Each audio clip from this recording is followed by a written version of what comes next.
నీకెంత కావాలి? 5 లక్షలు ఇస్తాను. చాలా? 5 లక్షలు కాదు, 50 లక్షలు ఇచ్చినా నా కంపెనీ మూయడం జరగదు. బాగా ఆలోచించుకొని చెప్పు. ఈ వ్యాపారంలో పుట్టి పెరిగినోడిని, నాతో పోటీ పడకు. నా చేతి కింద 6000 మంది పనిచేస్తున్నారు. ఆంధ్ర మొత్తం నాకు బ్రాంచులు ఉన్నాయి. నేనే మార్కెటింగ్ చేయలేకపోతున్నాను. ఆఫ్టర్ ఆల్ ఒక కుటీర పరిశ్రమలా పెట్టుకొని నువ్వెలా మార్కెటింగ్ చేయగలవు? 6000 మంది వర్కర్స్ని పెట్టుకుని ఆంధ్ర మొత్తం బ్రాంచీలున్న మీరే నా కంపెనీ చూసి భయపడుతున్నారంటే నా సరుకులో నాణ్యత ఉందనేగా. ఆ నాణ్యత ఉన్నంత వరకు నాకెవరూ పోటీ కాదు. ఈ ప్రపంచంలో నేను ఎక్కడైనా మార్కెట్ చేయగలను. వస్తాను.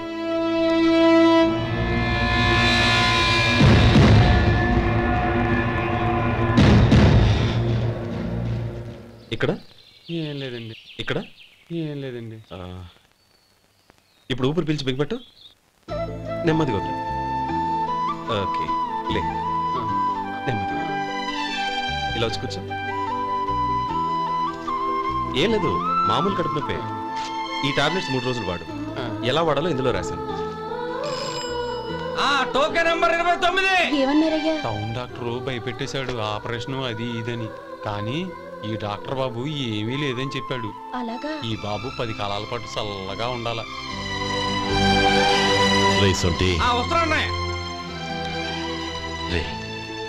భగవంతుడి దయ వల్ల తమ్ముడు హస్తవాసి మంచిదని అప్పుడే పేరొచ్చిందిరా.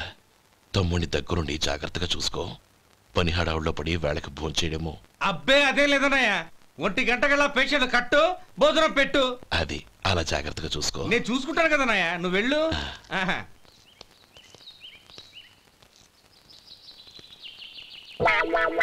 అయ్యో, ఏంటయ్యా ఉంటున్నాడా ఈ దెబ్బలు? ఏదైనా యాక్సిడెంటా? అదేం కాదండి, మరి గోరు కొరికినందుకు ఎలక్ట్రిక్ స్తంభానికి కట్టేసి ఇలా రక్తం వచ్చేలా కొట్టారండి. ఊరు కొరికినందుకు ఎలక్ట్రిక్ స్తంభానికి కట్టేసి ఇంతలా కొడతారా? వాళ్ళతో మనుషులా, రాక్షసులా? చాలా థ్యాంక్స్ అండి. కనీసం మీరైనా అర్థం చేసుకున్నారు. వాళ్ళు అర్థం చేసుకోలేదండి.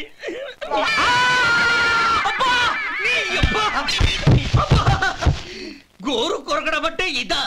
నిన్ను కొట్టడం కాదురా, నిలువురా నరికేయాలి. అబ్బా సెప్టిక్ అవుతుందో ఏమిటో. మన 2 ఊర్ల పొలిమేరలో ఉన్న ఈ మల్లికార్జున స్వామి వారి దేవాలయం జీర్ణదశలో ఉందన్న విషయం మీ అందరికీ తెలుసు. ఇన్నాళ్ళు మీ ఊరు వాళ్ళు పట్టించుకుంటారని మా ఊరి వాళ్ళు, మా ఊరి వాళ్ళు పట్టించుకుంటారని మీ ఊరి వాళ్ళు దీన్ని ఇలా వదిలేశారు. ఈ గుడి మీ ఊరికి ఎంత ముఖ్యమో మా ఊరికి అంతే ముఖ్యం. కాబట్టి మన ఇరు గ్రామ ప్రజలు కలిసి దాన్ని బాగు చేయించి కుంభాభిషేకం చేయించాలనే సదుద్దేశంతో ఒక కమిటీని ఏర్పాటు చేశాం.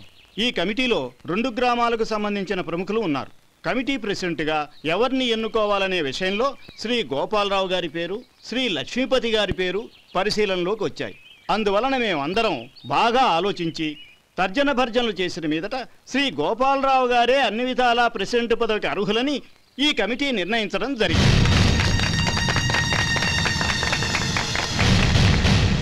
అంచేత ఈ ఉభయ గ్రామ ప్రజలు శ్రీ గోపాలరావు గారికి ఉదారంగా విరాళాలు అందజేసి ఈ శుభకార్యాన్ని జయప్రదం చేయవలసిందిగా కోరుతున్నాం. ఏంటి ఇంకా రాలేదా? ఏంటయ్యా, టైం 10 అవుతోంది. బోర్డు మీద 10 గంటలను రాసింది. మీ డాక్టర్ ఇంకా రాలేదు. అసలు మీ డాక్టర్ కి టైం సెన్స్, పంక్చువాలిటీ ఏమైనా ఉన్నాయా? ఇంతకీ మీరెవరండి? నేను డాక్టర్ అమ్మని. ఓహో, మీరు డాక్టరేనా? డాక్టర్ అంటే డాక్టర్ని కాదయ్యా, డాక్టర్ని చేసుకోబోయేదానని అర్థం. అవును, నువ్వెవరు? నేను ఇక్కడ టోకన్ ఇస్తూ ఉంటానులేండి. తప్పుకోవయ్యా. అవును, మీ డాక్టర్ కి ఎవరో అన్నయ్య ఉన్నాడంట కదా, ఎలాంటోడు? ఎలాంటోడంటే అదేనయ్యా, చాలా కోపిష్టని విన్నాను. ఎందుకని అడుగుతున్నారు? ఎందుకంటావేంటయ్యా? ఆ అన్నయ్య మాట వినగానే మీ డాక్టర్ గడగడా ఉణిగిపోతాడు. అసలు డాక్టర్ చదివే తమ్ముణ్ణి అలా భయపెట్టచ్చా? తప్పు కదా? తప్పేనండి.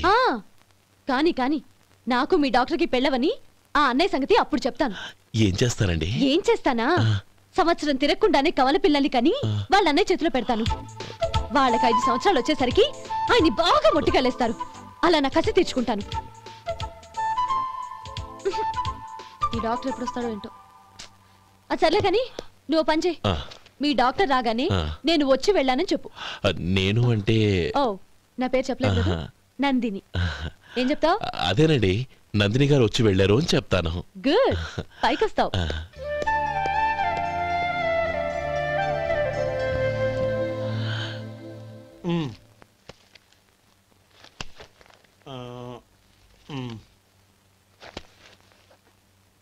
దీంతో మొత్తం 4,98,200 అయ్యాయి. పోతే నువ్వు ఇచ్చినంత ఇవ్వలేకపోయినా ఈ దైవకార్యానికి నా వంతు చందా 1800. దీంతో మొత్తం 5 లక్షలు పూర్తయ్యాయి. సరేరా, నేను ఈ డబ్బు తీసుకుని పట్నం వెళ్ళి బ్యాంక్లో వేసి వస్తాను. అలాగే, నేను నీతో వద్దాం అనుకున్నాను రా, అనుకోకుండా సాయంత్రం ఇన్స్పెక్షన్ వచ్చింది. పర్వాలేదులే, వెళ్ళొస్తాను.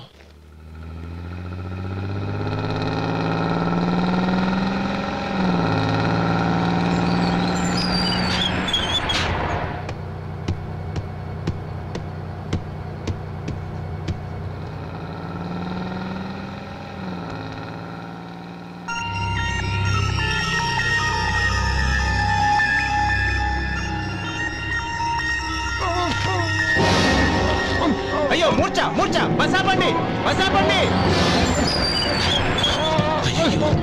ఇదిగోండి తాళం చేతులు బుద్ధి, ఈ తాళాలు చేతిలో పెట్టండి. వీటి వల్ల ప్రయోజనం లేదు. నాలుగు ఖర్చుకోకుండా పళ్ళ మధ్య పెట్టడానికి గట్టిగా అది ఉంటే ఇవ్వండి. ఇదిగో ఇది చూడండి.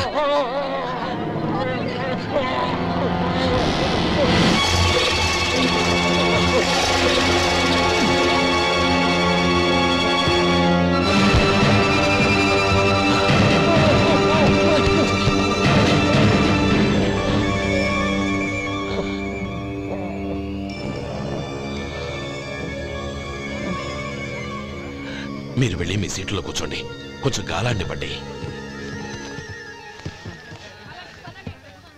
ఇప్పుడు ఎలా ఉంది బాబు?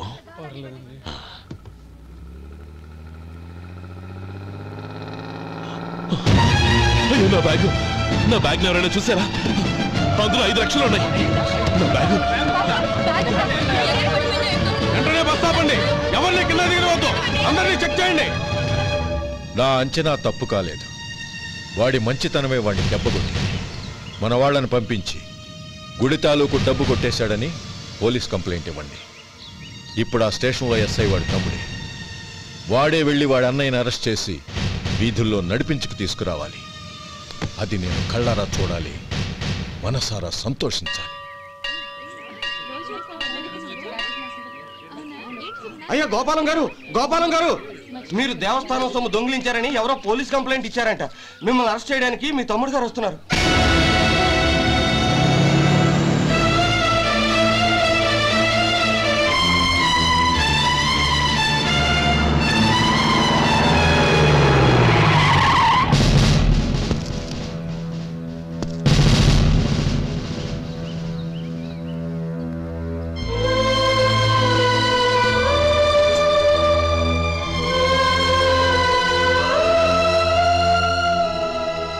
చూడు గోపి, ఎప్పుడు నువ్వు ఉద్యోగంలో చేరావో అప్పుడే తనా పరా అనే తేడా మర్చిపోవాలి. నేరం చేసిన వాడు నీ తమ్ముడైనా అన్నైనా సరే శిక్షించాల్సిన బాధ్యత నీది. అదే నువ్వు నీ ఉద్యోగానికి ఇచ్చే గౌరవం.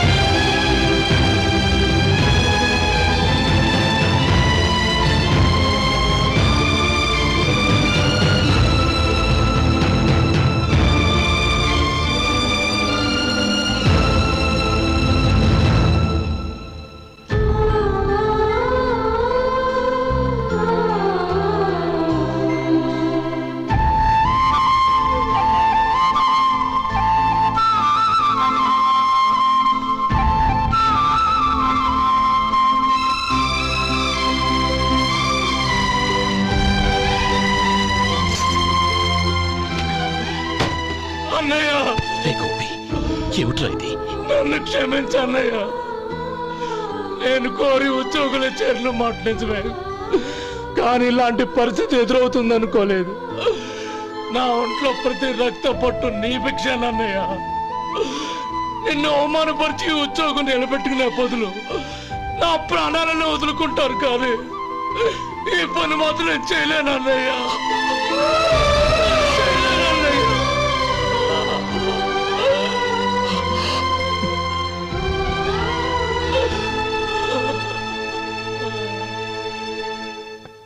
ఏరా, ఇన్నేళ్లు కష్టపడి సంపాదించిన ఉద్యోగానికి రాజీనామా చేస్తావా? కనీసం నీ పెళ్ళాం ఏమనుకుంటుందోనని ఆలోచించావా? ఇందులో అనుకోవడానికి ఏముంది మామగారు? ఎండనక వాననక కష్టపడి ఓ తండ్రి కంటే ఎక్కువగా ఈయన్ని పెంచి పెద్ద చేశారు బావగారు. అలాంటి దేవుణ్ణి అరెస్ట్ చేసే ఆ ఉద్యోగం ఈయనకు అవసరం లేదు. బాగుంది. అన్నకు తగ్గ తమ్ముడు, తమ్ముడికి తగ్గ పెళ్ళాం. సరే, మీ ఇష్టం. నానమ్మ, అన్నయ్యడి. నమస్కారం అండి. ఓ నువ్వా? రా కూర్చో. పర్వాలేదండి.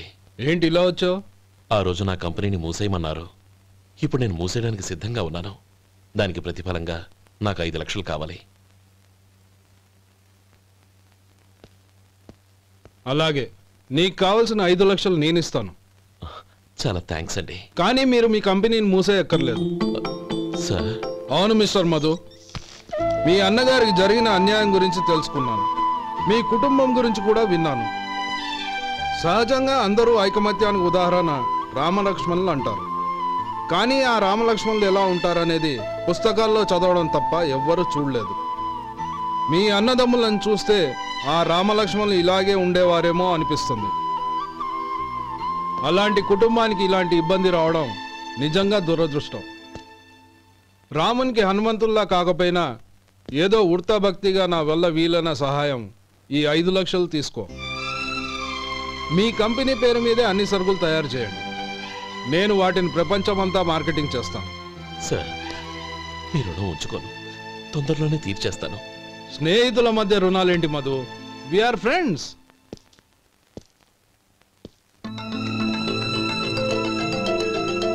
ఏంటే అక్కడ ఆగిపోయావు?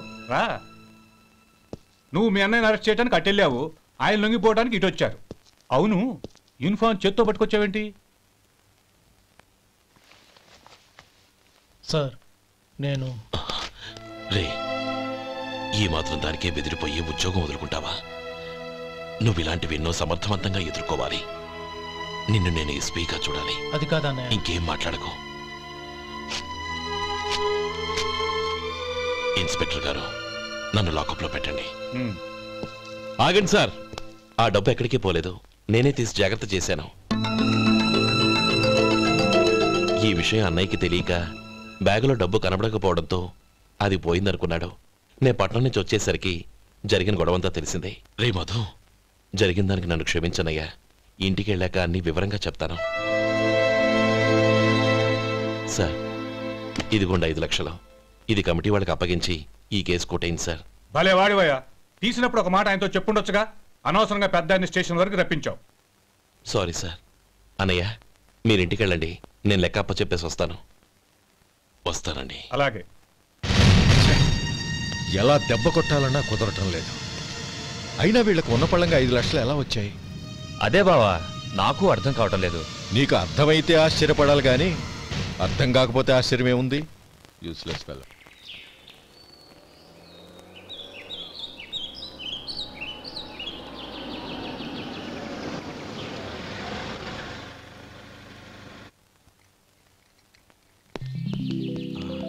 నువ్వు ఇక్కడే ఉండు. అన్నయ్య మూడు ఎలా ఉందో చూసి నేను లోపలికి తీసుకెళ్తాను. ఓకే? అలాగే.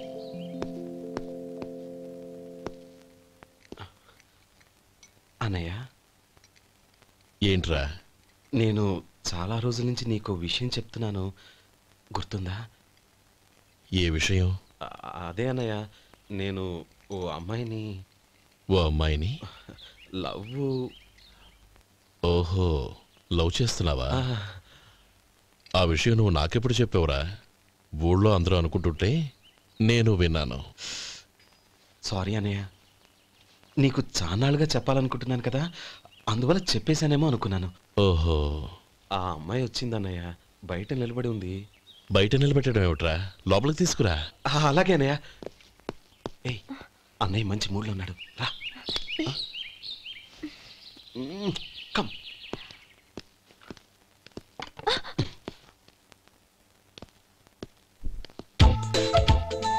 ఎందుకంటావేంటయ్యా? ఆ అన్నయ్య మాట వినగానే మీ డాక్టర్ గడగడ వణికిపోతాడు. అసలు డాక్టర్ చదివే తమ్ముడిని అలా భయపెట్టచ్చా? తప్పు కదా? తప్పేనండి. అదేంట్రా, మనిషో పక్కనుంటే నమస్కారం ఇంకో పక్కన ఉంది? అది మర్యాద అన్నయ్య, మర్యాద. ఆహా, అవును, నీ పేరేంటమ్మా? నందిని. ఆ నందిని. నందిని అన్నయ్య. ఏ ఆ మొక్క తను చెప్పలేదా? పెద్దలంటే మహాగౌరవం అన్నయ్య.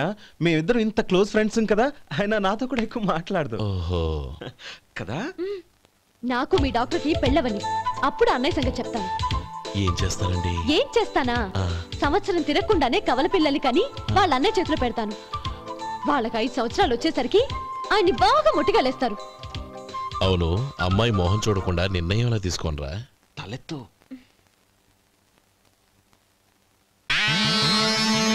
ఏం చెప్తా? అదేనండి, నందిని గారు వచ్చి వెళ్ళారని చెప్తాను. గుడ్, పైకొస్తావు. ఈయన మీ అన్నయ్య? అవును. నందిని, ఏమైంది? ఎందుకు ఏడుస్తున్నావు? ఈయన మీ అన్నయ్యని తెలియక తెలియక హాస్పిటల్ దగ్గర మర్యాద లేకుండా దురుసుగా మాట్లాడాను. ఆయన పెళ్లి ఒప్పుకోరు. ఊరుకో, అలాంటి చిన్న చిన్న విషయాల్ని మా అన్నయ్య పట్టించుకోడు. అయినా నేను కన్విన్స్ చేస్తాను కదా. ఆయనకంత అవమానం జరిగాక ఎందుకు కన్విన్స్ అవుతారు? చూడు, నువ్వు వేరే పెళ్లి చేసుకొని నీకు పుట్టబోయే బిడ్డకు నా పేరు పెట్టుకో. నేనే నుయ్యగుయ్య చూసుకుంటాను. అదిగో ఆ చూపు చూడు, ఆ చూపు ఒకలా ఉంది.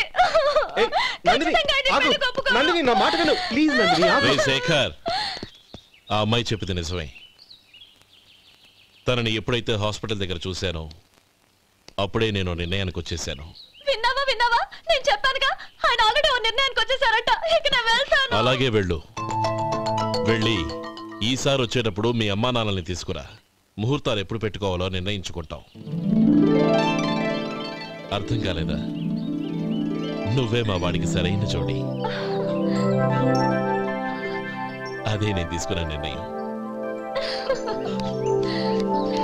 థ్యాంక్ యూ బావగారు, నన్ను ఆశీర్వదించండి. లేమా, శీఘ్రమేవ కళ్యాణ ప్రాప్తిరస్తు.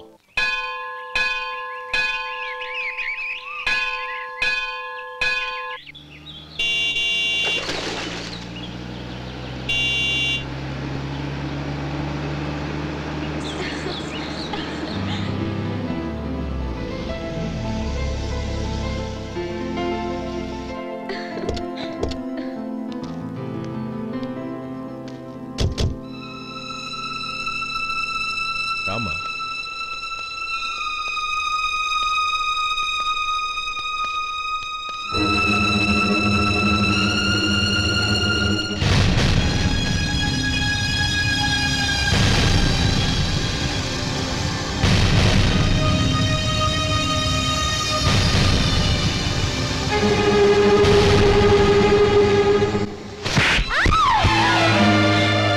నా పరువు తీసావు కదే.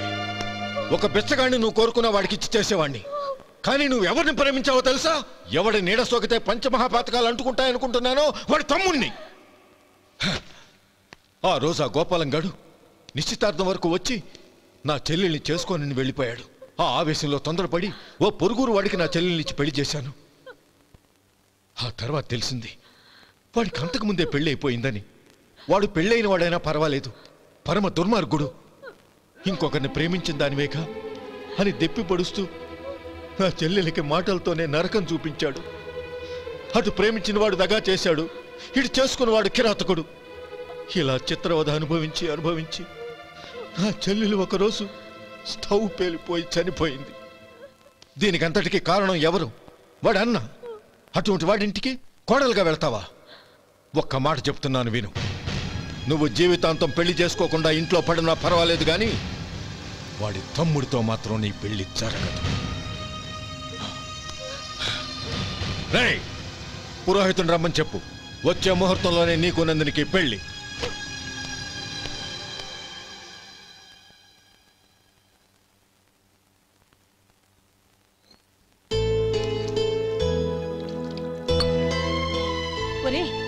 అదేంట్రా, ఒక ముద్దైనా తినకుండా చేయగడిగేశావు? నాకు ఆకలి కాలేదు నానమ్మ.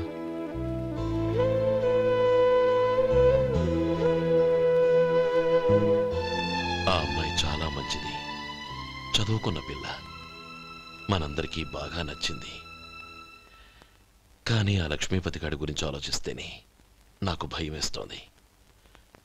వాడు మన కుటుంబం ఎప్పుడెప్పుడు విడిపోతుందా అని ఎదురు చూస్తున్నాడు. అన్నయ్య, ఆ అమ్మాయే కాదు, ఈ ప్రపంచంలో మన కుటుంబం కంటే నాకేది ఎక్కువ కాదు. ఆ పెళ్లి గురించి నేను మర్చిపోయాను, మీరు మర్చిపోండి.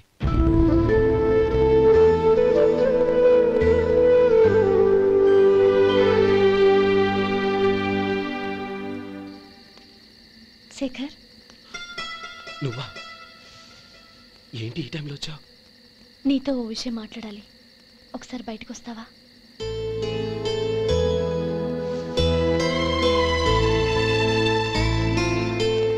ఏంటి సూట్ కేసుతో వచ్చావు? శేఖర్, మా నాన్న నాకు వేరే పెళ్లి చేయాలని చూస్తున్నాడు. అందుకే నేను నిర్ణయానికి వచ్చాను. మన ఇద్దరం ఎక్కడికైనా పారిపోదాం. చూడు నందిని, ఈ టైంలో నిన్ను నన్ను మా అన్నయ్య చూశాడంటే బాగోదు. నువ్వు వెళ్ళిపో. అన్నయ్య అన్నయ్య అన్నయ్య, ఎప్పుడు మీ అన్నయ్య మాటేనా? నీకు నేను ముఖ్యమా, మీ అన్నయ్య ముఖ్యమా? నాకు మా అన్నయ్య ముఖ్యం. శేఖర్, నీ గుండెల మీద చేయి వేసుకొని చెప్పు, నన్ను మర్చిపోయిన సుఖంగా ఉండగలవా? అది నాకు తెలియదు, కానీ మా అన్నయ్యకు తలవంపులు తెచ్చి ఖచ్చితంగా నేను మనశ్శాంతితో ఉండలేను. నా పరిస్థితి అర్థం చేసుకో. దయచేసి మీ నాన్న చూసిన సంబంధం చేసుకుని సుఖంగా ఉంటుంది.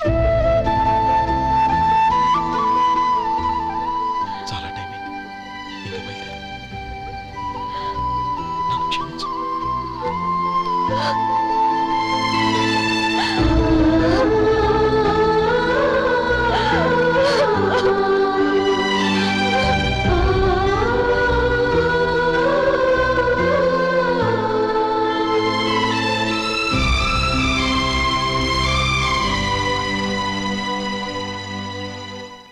ఏంట్రా అలా మౌనంగా కూర్చున్నావు? ఏం లేదురా, కోరుకున్న అమ్మాయి రా పారిపోదామని వస్తే మా అన్నయ్య బాధపడే పనేది నేను చెయ్యలేను, నన్ను క్షమించని ఆ అమ్మాయిని పంపించేసాడ్రా నా తమ్ముడు. అదిరా వాడికి నా మీద ఉన్న అభిమానం. ఇంతవరకు వాడు అడిగింది ఏదీ నేను లేదని లేదు. ఒక అన్నగా వాడి పట్ల నా బాధ్యతలన్నీ నెరవేర్చాను. అలాంటిది ఈరోజు వాడు మనసారా కోరుకున్న అమ్మాయిని వద్దని నేను ఎలా చెప్పగలనురా? వాడి సంతోషం కంటే నాకు కావాల్సిందే ఉంది. అందుకే నేను ఒక నిర్ణయానికి వచ్చాను. ఓపెనింగ్ స్టాకు 31,700 అండి. ఈ రోజు 200 లారీల్లో 21,500 ప్యాడీ వచ్చిందండి. అవి ఈ పక్కన సర్దించానండి. తర్వాత ఇవి నిన్నొచ్చిన ధాన్యం బస్తాలండి. 50 లారీల్లో 5,000 బస్తాల బియ్యం బయటకు పంపించామండి. సాయంత్రానికి మన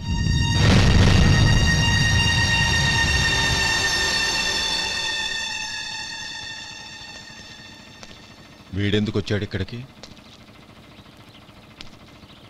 నమస్కారం. ఎందుకు వచ్చాడో అడుగు. నీ సహాయం అర్థించొచ్చాను.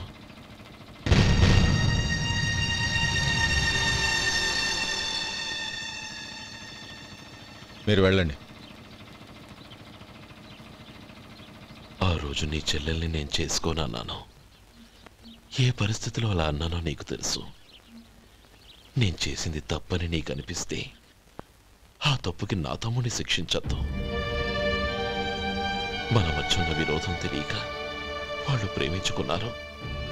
నేను నా తమ్ముడికి నీ కూతుర్ని మని అడగడానికి వచ్చాను. దయచేసి వాళ్ళ పెళ్లికి అంగీకరించు. నీ మొహం చూస్తేనే పాపమని సొంత ఊరినే వదిలేసి వచ్చిన వాణ్ణి. అలాంటి నేను నీ ఇంటికి నా బిడ్డనివ్వాలా? ఇన్నేళ్లుగా నీ నీడ కూడా నా మీద పడకూడదని పట్టుదలగా ఉన్న నేను దాన్ని వదులుకొని నీతో సంబంధం కలుపుకోవాలా? సరే, నేను నా పట్టుదలని ఆత్మాభిమానాన్ని అన్నిటినీ వదులుకొని నా కూతుర్ని తమ్ముడికిచ్చి చేశానే అనుకో. దానికి బదులుగా నువ్వేం వదులుకుంటావు? ఏం వదులుకుంటావో చెప్పు.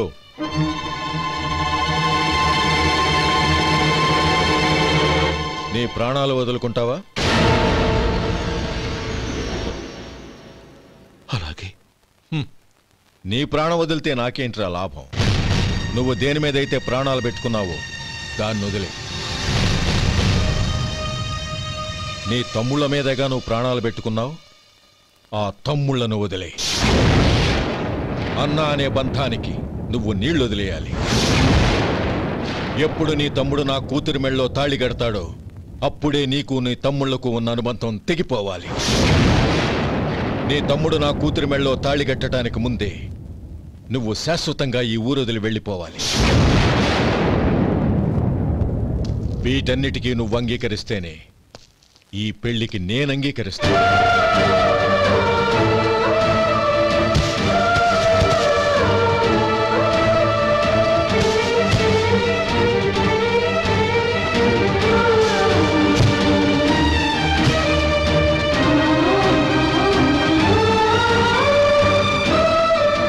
ఏమంటావు?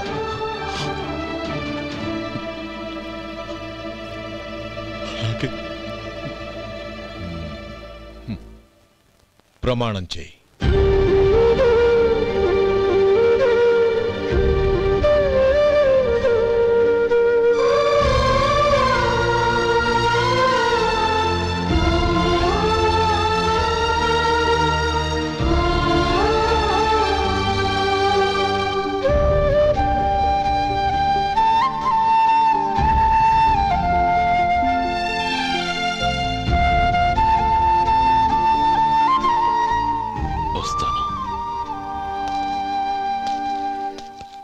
అంకుల్, నందిని నాకిచ్చి పెళ్లి చేస్తానని చెప్పి ఇప్పుడు వాడి తమ్ముడికిచ్చి చేస్తానని మాటిచ్చారేంటి? రే, నువ్వు నోరు మూసుకోరా. వీడి తమ్ముళ్ళు విడిపోవాలని ఇన్నేళ్లుగా ఎదురు చూశాను. ఇప్పుడు నా కల నిజం అవబోతోంది. నువ్వేం దిగులు పడకు. నీకు వేరే మంచి పిల్లని చూసి ఘనంగా పెళ్లి జరిపిస్తాను.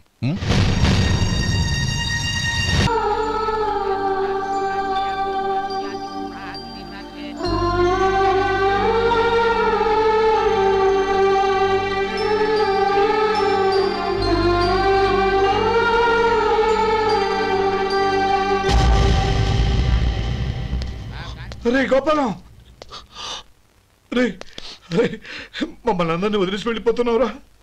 చంద్రం, నా తమ్ముళ్ళని ఎలా పెంచాలనుకున్నానో అలాగే పెంచాను, పెద్ద చేశాను. వాళ్ళందరూ సుఖంగా ఉన్నారు. అంతకంటే నాకు కావాల్సిందే వద్దురా. అయినా నేనెక్కడికి వెళ్తానురా?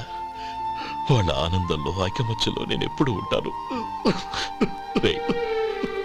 ఎడకు, ఎవరైనా చూస్తే బాగోదు. కళ్ళు తుడుచుకో, లోపలికి వెళ్ళావు.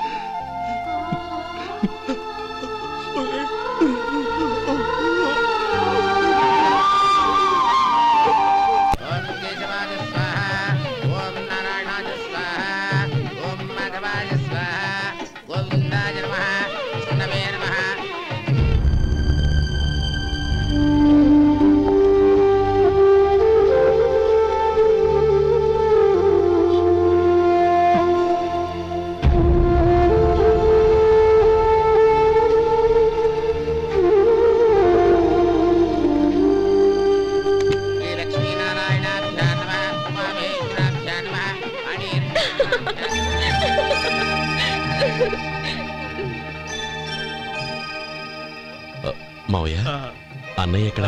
పని మీద బయటికి వెళ్ళాడు, వచ్చేస్తాడు. ఓహో, అలాగా. నమస్కారం, రండి రండి.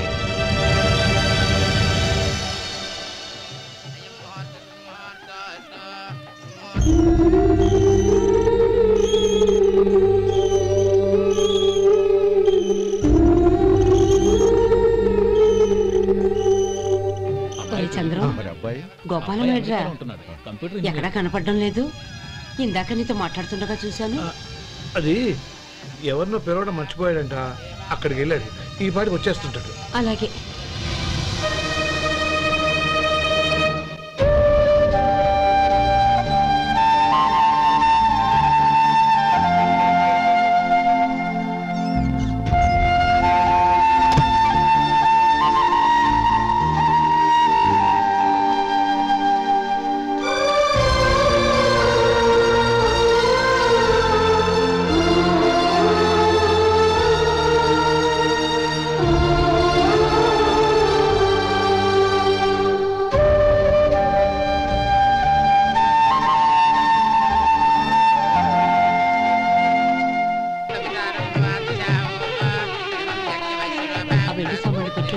వేసిరా. అలాగే.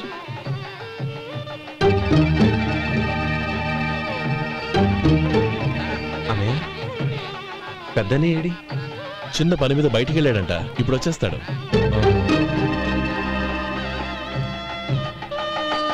భజంత్రీలు భజంత్రీలు బాబు తాడిబుట్టు అందుకోండి. ఆపండి.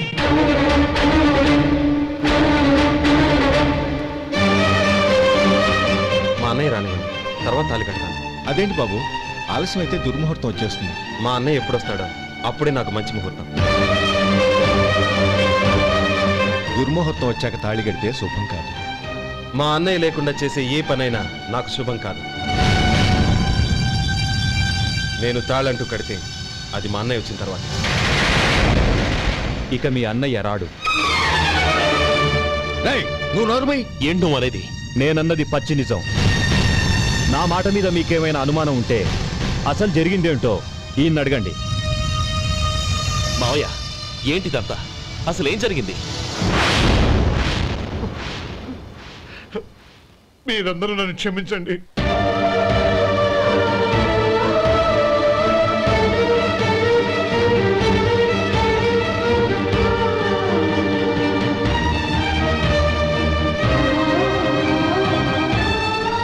ఇది బాబు జరిగింది.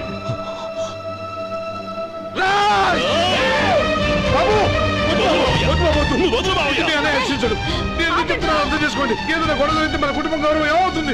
నా మాట వినండి. ఎంత ఘోరం చేశావు నాన్న. అన్నగారు లేకుండా ఆయనకి జీవితం లేదు, ఆయన లేకుండా నా బతుకి అర్థం లేదు. మా పెళ్లి పేరుతో ఆ దేవుణ్ణి ఎలా శిక్షించడానికి అసలు నీకు మనసు ఎలా వచ్చింది? అది కాదమ్మా. అంతకంటే నాకు ఇంత విషయం ఇచ్చి చంపడొచ్చుగా.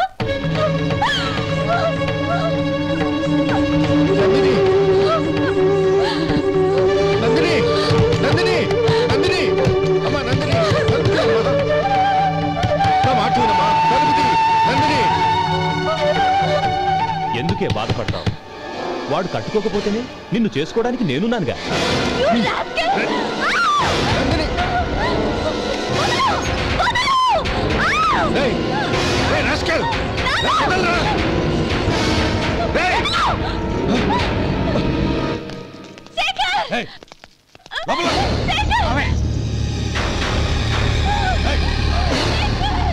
బాబు, బాబు, నా మేనల్ని నా బిడ్డను ఎత్తుకుపోతున్నాడు.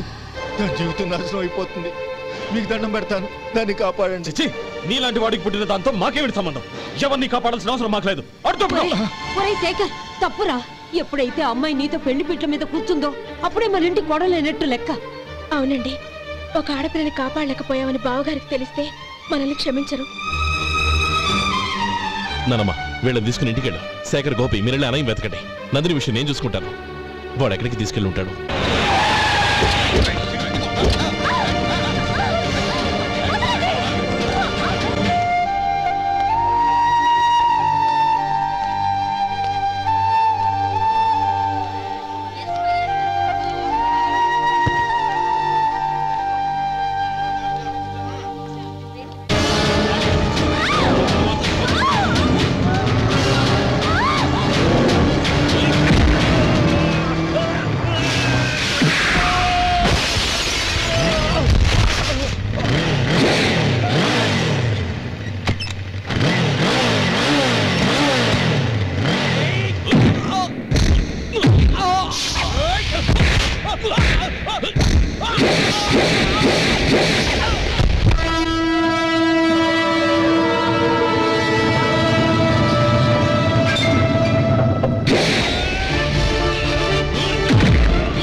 దండం పెడతాను, చంపదు.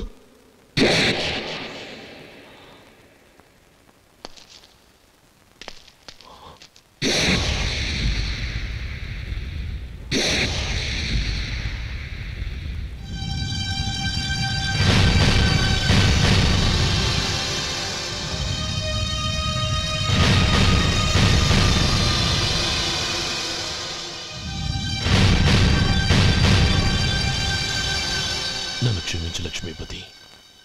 ఏ పెళ్లి జరగాలని నేను ఊరు వదిలి వెళ్ళిపోతాం అనుకున్నాను. ఆ పెళ్లి ఆగిపోతుందని తెలిసి ఆగలేక వచ్చాను. నేను వెళ్ళిపోతాను. అయ్యా, ఏమిటిది? లే. నన్ను క్షమించు గోపాలం. ఆ శ్రీరామచంద్రుడు తండ్రి కోరిక మీద అడవులకు వెళ్ళాడు. కానీ తమ్ముళ్ళ క్షేమం కోసం ఊరొదిలి వెళ్తానన్న నువ్వు ఆ రామచంద్రుడి కంటే గొప్పవాడివి. ఏమిట్రా ఇది? గతంలో జరిగిన దాన్ని మనసులో పెట్టుకుని మూర్ఖంగా ప్రవర్తించాను. నా తప్పును క్షమించి నా కూతుర్ని నీ ఇంటి కోడలిగా చేసుకుంటావు కదూ?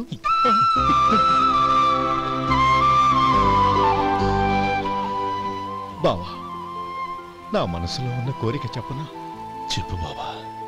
నాకింకో జన్మంటూ ఉంటే నీ తమ్ముడిగా పుట్టాలనుందిరా.